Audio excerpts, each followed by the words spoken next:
3, 2, 1. Let's jam. Shout out to anyone if you know what that reference is. And it's really hot right now. This is take 2 of episode number 9. And it's important that I'm transparent to the fact that I'm telling you guys that it is episode number 9, and the fact that it is my second take of this, because I was listening back to my first one and I just am not fucking with the energy that I'm giving off in the first one. Like, just ain't fucking with it. So today we coming in with a different energy. You know, every day is a new day. I think it's important, even like what you listen to before you get like hyped up, like picking the right song, you know. That's important too. I just came off of listening Blow My High, Kendrick Lamar, and Garden Favors, or Gordon Favors, Isaiah Rashad. I feel like those are some pretty good hype up songs. I don't know, but you guys give them a listen. Let me know. And yeah, welcome into this beautiful and lovely garden that I have here. As you guys know, y'all already know what it is. It's the Avatar. We back at it. Ain't nothing different, ain't nothing special. But I'm not gonna be rapping for you guys this time.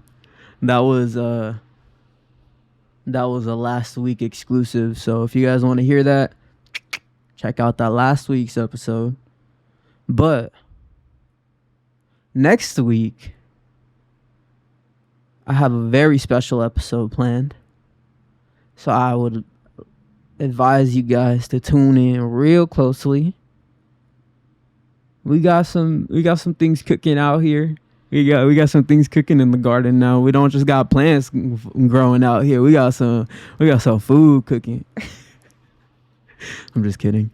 And yeah, welcome in. So for my first segment / introduction, I would like to give you guys some hot takes, because, you know, being controversial apparently is the ticket to success, or being fucking stupid.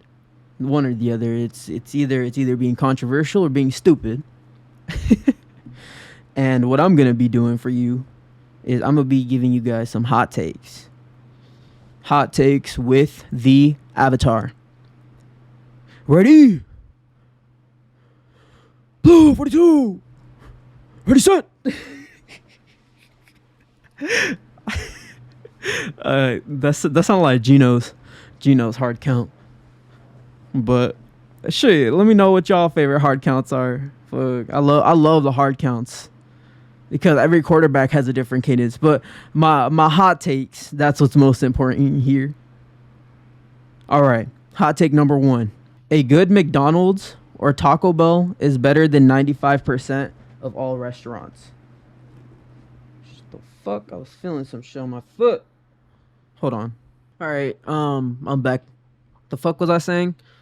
Let's emphasize good, because, you know, when you walk in to a fine dining establishment like McDonald's or Taco Bell, there's RNG in there, because there's RNG in the fact that you can get someone that actually gives a fuck about their job, or you can get someone that does not give a fuck about their job and does not give a fuck about the food that they're making. So that's the RNG that you get when you step into like a fine dining restaurant like McDonald's or Taco Bell. And if you step in to a fine dining restaurant and you get the A team, you got Kawhi and Paul, then you know you're gonna be good. So what I have here written is, you know, if you get the A team version of McDonald's and Taco Bell, you know, fast food, it's better than 95% of all restaurants. I was gonna say like 99%, but I feel like that's too high. But I'll say 95%. Take number 2. Lighting candles on cake is fucking lame. literally just happened to me the other day. It was my sister's birthday. Shout out to her. It was her birthday. She gave me some cake. I opened the box, and there's like ash on the fucking there's ash on the frosting of the cake, and it's just dirty and shit. It's like now I have to eat around it or I have to scrape it off. Like, candles are fucking dumb. It just ruins the cake. I was gonna say the happy birthday song, but I know people love fucking singing happy birthday, so I ain't gonna say that. Hot take number 3. Mentally and physically, the gym is more effective than therapy.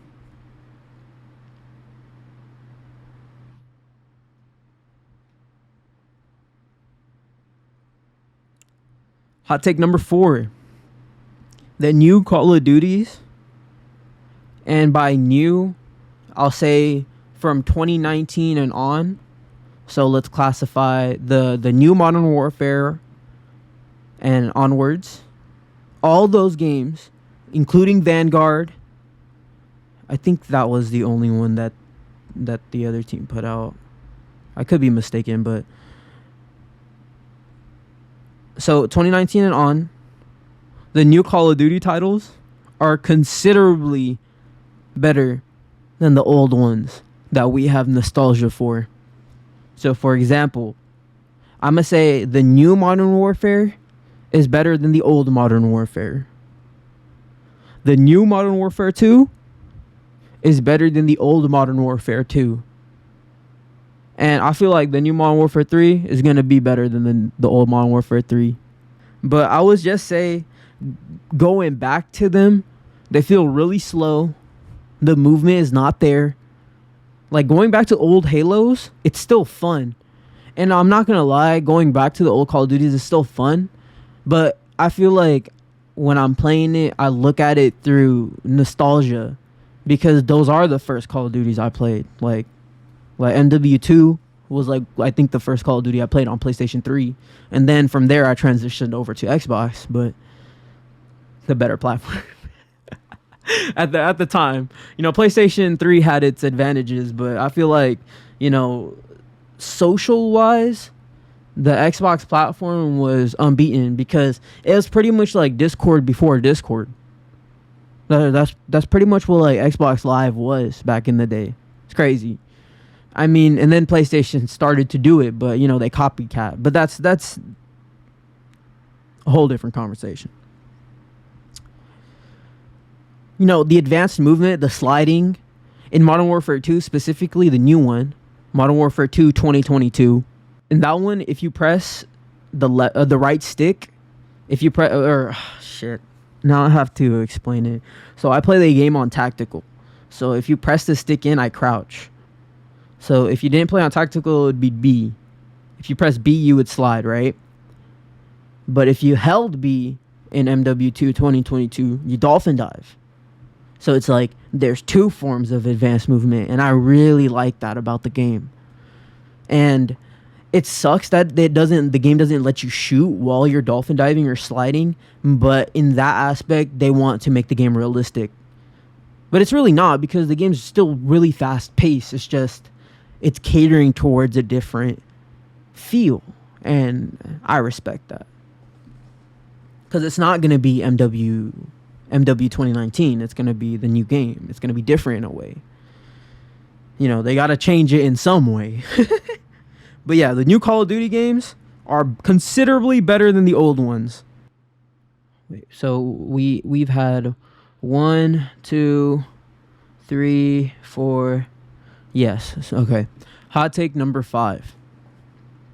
I might get canceled for saying this.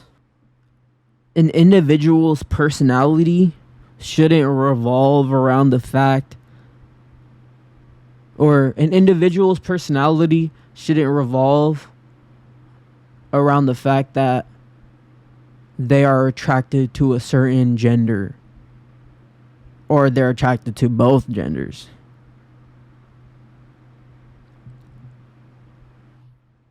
So it's cool if you like if a man likes another man, or if a woman likes another woman, or if a woman likes both man and woman, or vice versa, all of the above, all LGBTQ, whatever, all of it, it's fine. Like, that's cool. If you love them for the fact that they are who they are, you know, like I said, it's good to be inclusive, not exclusive, right? That's fine, but you shouldn't only talk about the fact that you are attracted to said gender. You know what I'm saying? Like I'm not sitting here talking about women all day. You know, I talk more about men. Shit. All right. So now, after being canceled for my hot takes, my last hot take is video games are the best form of entertainment. Video games are also the best art form, period. Video games are better than movies, TVs, books. They're better than music. They're better than all of that because they're an interactive medium. As time goes on, there needs to be more and more research on how video games can help people instead of hurt, because it's always being targeted in the media. And not only that, people are always looking at it in a negative way, especially the older generation of people. Even the newer generation of people. I've met plenty of people that are around my age that don't fuck with it. So it's just so weird to me that it's like that, honestly. Let me put it in perspective.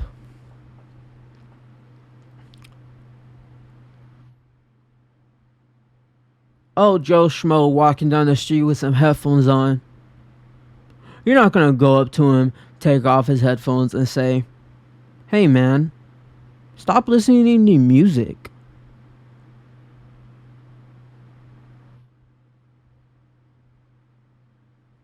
Dumb bitch want to watch 7 seasons of Grey's Anatomy in fucking two or three fucking days. I've said this time and time again, man. These people be binge watching shows, aka wasting their time, and then sit there and stare at you for playing 2 hours of video games and tell you that you are wasting your time. Like, really think about that. Like, really fucking think about that. Grey's Anatomy, guys. Like how dumb of a fucking show is Grey's Anatomy? How fucking dumb of a show is One Tree Hill? How fucking dumb of a show is fucking Gossip Girl, bruh? Like, all these dumbass shows. Like these are all shows that get binge watched by millions. And then they'll sit there and then tell you you're wasting your time.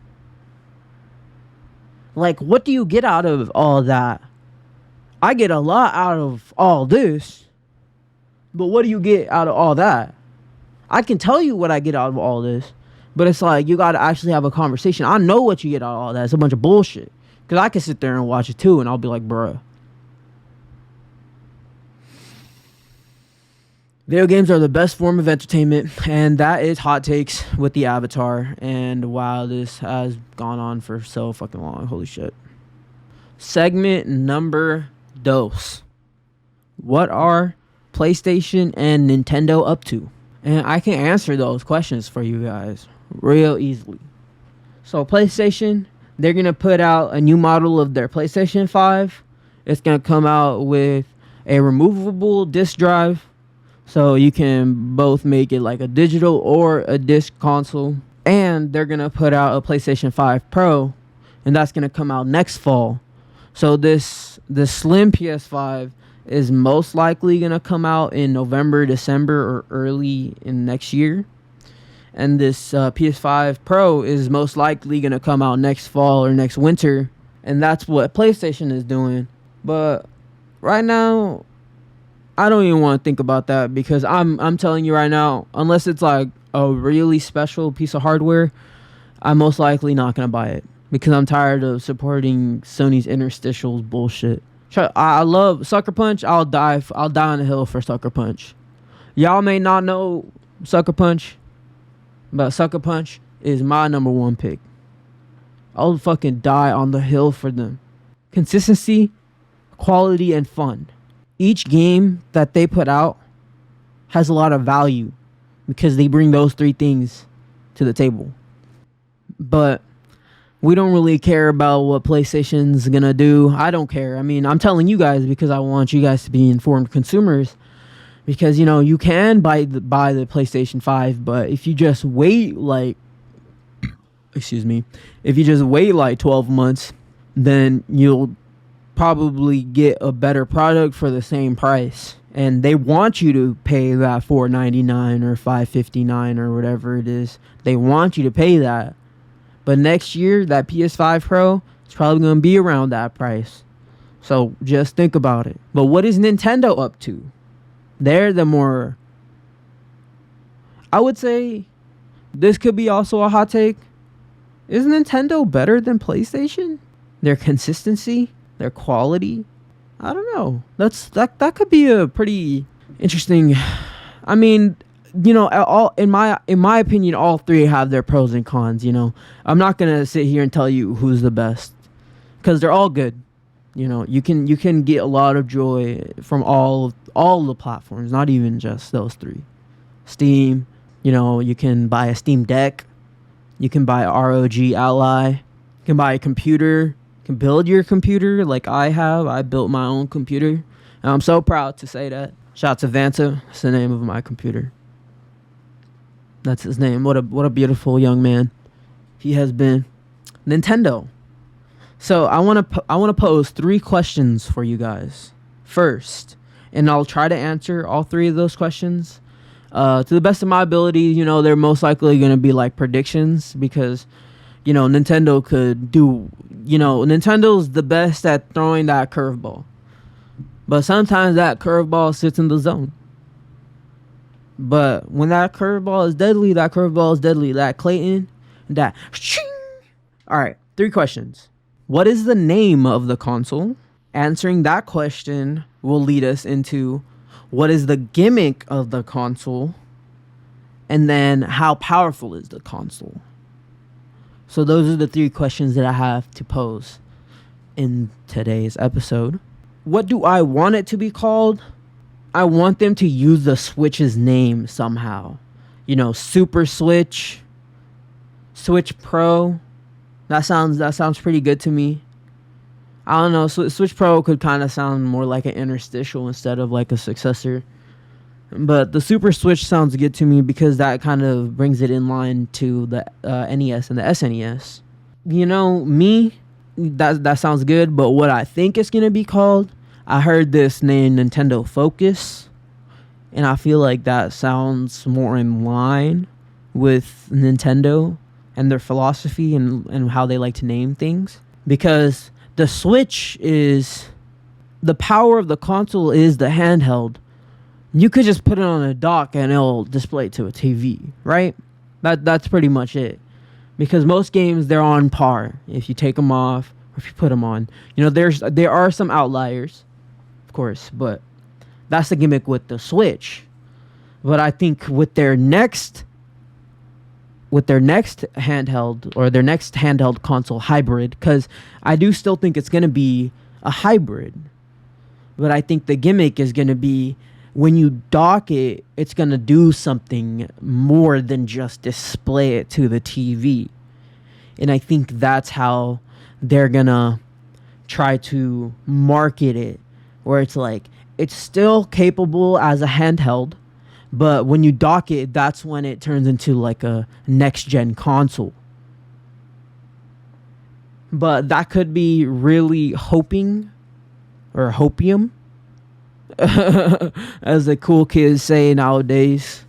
I don't know if that's hopium on my part, but I hope that's the case, because in one of my previous episodes, I have said that Nintendo, their parity on a power wise has always been one or two, even two generations behind, because at this point they're 2 generations behind. The Switch is as powerful as a 360 or a PS3, so it's not even on par with a PS4, Xbox One, let alone a Xbox Series S, let alone Series X or a PS5. So it's just kind of like it's a hard ask for Nintendo to jump 2 power levels. Talking like Dragon Ball Z power levels and shit. Speaking of that, did they ever even... What the fuck is a power level in Dragon Ball? It's a hard task. It's a hard ask for Nintendo. It's hard to ask for Nintendo to jump 2 powers. To jump 2 power levels. But from the rumors, it might be able to jump 2 power levels. It's possible, but only time can tell, and only time will tell, because it's not out yet. I'm guessing that is what it's gonna be, so maybe my expectations are in the middle. All these opinions are my own. I'm not an insider, I'm not a leaker, I'm just giving my thoughts, how I feel like things are gonna go. And I think that is going to be the case. It's going to be capable to do 720p or 1080p as a handheld, but when you dock it, it might be able to push it to like 1440p via like DLSS or something like that. But they work with Nvidia, so their technology is a little bit different as opposed to both PlayStation and Sony, or PlayStation and Xbox, because PlayStation and Xbox both work with AMD. So their technology is both different, and in my opinion, Nvidia's technology is superior, but the Switch uses a mobile chipset, so I'm assuming that the successor is also going to use a mobile chipset. So who knows how powerful a mobile chipset can be, but Apple just announced the new iPhone 15. Jesus Christ. I'm rocking an 11 Pro Max. Look at this. Shout out to my timer, but I'm rocking an 11 Pro Max, and I bought it in 2019, so it's like, and my phone's starting to become a potato. Shit's tatoing out here, just shooting, no aim. What was I even talking about? Fuck. Potato. Oh, so Apple just announced the iPhone 15 and 15 Pro, and the 15 Pro Max. I don't know all the fucking bells and whistles, but apparently the 15 Pros can play like PS4 games, and apparently they're playing them better than a PS4. So if you have a phone that plays Death Stranding, then that phone can play Horizon Zero Dawn and Forbidden West, and those games are like one of the most graphically impressive games of all time. And this is the palm of your hands. It's crazy how fast it's going. Moore's law, that shit's working. Or it ain't working, I don't know. So that's both all 3 questions answered, because I feel like the gimmick might be that it's just more powerful when it's docked. It possibly could have some AR capabilities. It could have like a camera on the dock or something like that, something weird like that. You can I don't know, play games in your living room with the AR. They might be able to do that, because it is gonna have like a stronger APU. I'm excited. That is probably going to be the product I'm going to get.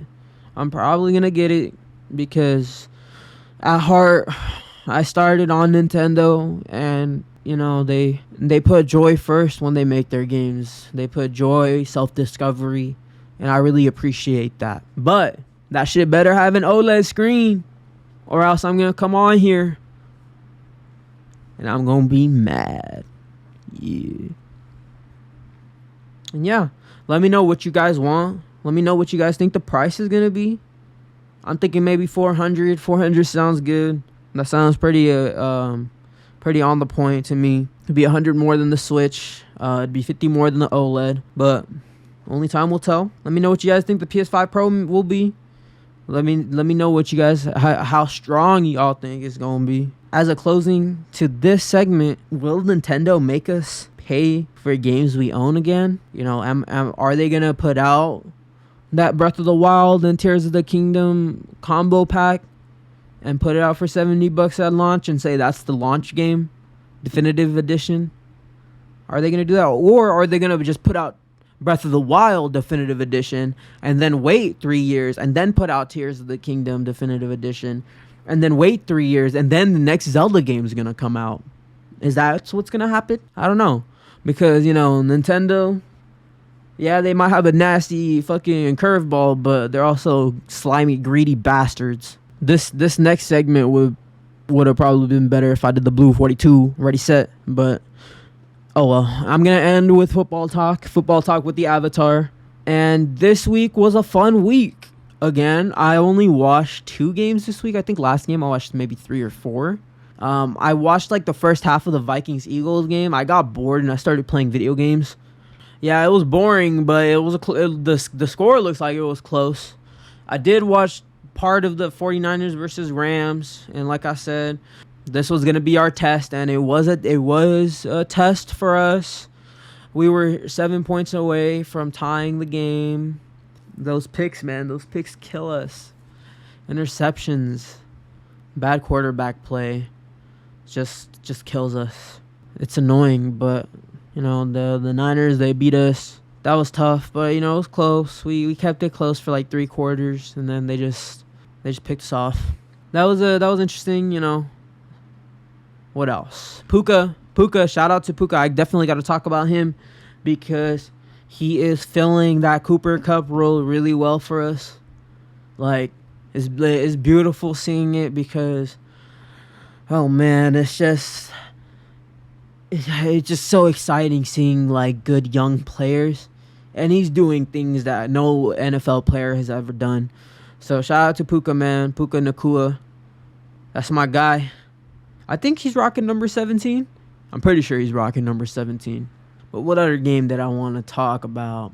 I wanted to talk about Dolphins and Patriots. So the Dolphins, yes, a lot more people are talking about Tua nowadays, but still, like, the star on the team is Tyreek. It really, on offensive end, it really is just a Tyreek show, and I feel like that's what he wants. And honestly, like, hearing how Tua speaks and stuff, I'm pretty sure he's okay with that. But man, that dude is solid, man. That dude is solid. He's proving to be a fucking warrior, man. Like I wish that was my quarterback. Fuck, not Stafford, but you know, Stafford brought us to Super Bowl, so I can't complain. And if it wasn't for him, we wouldn't have beat the Buccaneers in the playoffs that year. If it wasn't for him and Cooper. So he did do some good, but on the Chiefs, it wasn't the Tyreek show because it's the Patrick Mahomes show. So at the end of the day, you know, both teams kind of win because the Dolphins are solid. Tyreek, he's getting the ball thrown to him a lot, but oh man, Tyreek actually did not have that great of a game this week. Yeah, I didn't watch that much of it. I only watched like the last, like, I watched like the last half of the last quarter because I'm working and I'm busy, and I do believe that was a first down. I think the Patriots got a first down on that. Like, that was a fucking that was definitely an attempt for sure. Crazy. Like, when I seen that shit happen, I was like, holy crap. Like, no way. I ain't never seen that happen. Like, a pitch play, like, someone getting pushed forward like that is crazy. But, you know, the Dolphins, they held strong. They got a win, even though Tua got picked. But still, he threw a touchdown. He threw a touchdown to Tyreek. Raheem, he kind of carried them on the rushing end. It seemed like he kind of carried them on the touchdown end, too. So the game ball goes to him for sure. But, you know, it's the Tyreek show because, like, he still had 9 targets. On an off day, he had 9 targets. The Patriots defense is good, though. They're pretty solid because they held up the Dolphins to 24. If they just could have got that first down call, who knows how that game could have ended. And that's all I wanted to talk about on this week's episode of Subeg's Garden. I hope you guys enjoyed your stay. In the beginning I was a little nervous because, you guys make me a little nervous. I'm not going to lie. And it is also really hot out in the city that I live in. Thank you guys for coming in. I really appreciate you guys for listening and watching. If you guys have any comments, anything to say about what I'm talking about in the show, any hot takes for me, anything, all of that, please don't be afraid to write it down in the comment section. Give me a like, dislike, sub. Check out my Patreon. Links are all going to be on all my socials. It's going to be on the page. It's patreon.com/Subegels. If you just search on the website, you will find it. You can get RSS feeds. Shout out to my one patron, Selena. I appreciate you. And if you got to the end of this episode, I appreciate you too. I hope you guys come again next week. It's been an honor. Avatar out.